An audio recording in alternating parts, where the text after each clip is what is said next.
हुकाम का कहना है कि अमरीकी रियासत पिट्सबर्ग से ताल्लुक़ रखने वाले 46 साल शख्स रॉबर्ट बावर्स ने हफ्ते के दिन ट्री ऑफ लाइफ नामी यहूदी इबादतगाह में दाखिल होकर नारा लगाया कि तमाम यहूदियों को ख़त्म हो जाना चाहिए और उसके बाद वहाँ मौजूद लोगों पर गोलियों की बौछार कर दी। ये हमला यहूदी बिरादरी पर अमेरिका में होने वाला बदतरीन हमला था।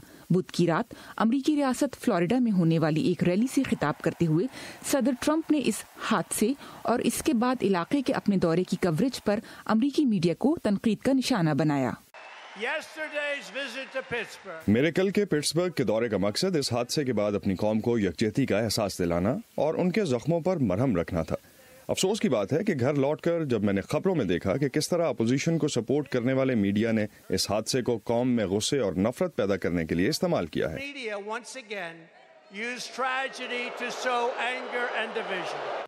ऐसा लगता है कि लोगों के अंदर गुस्सा सदर ट्रंप के दौरे और उसकी मीडिया कवरेज से भी पहले से था, क्योंकि एहतजाज करने वाले लोगों ने सदर ट्रंप के मुहाजिरीन और यहूदियों के खिलाफ ख्यालात को इस हादसे का जिम्मेदार करार दिया है।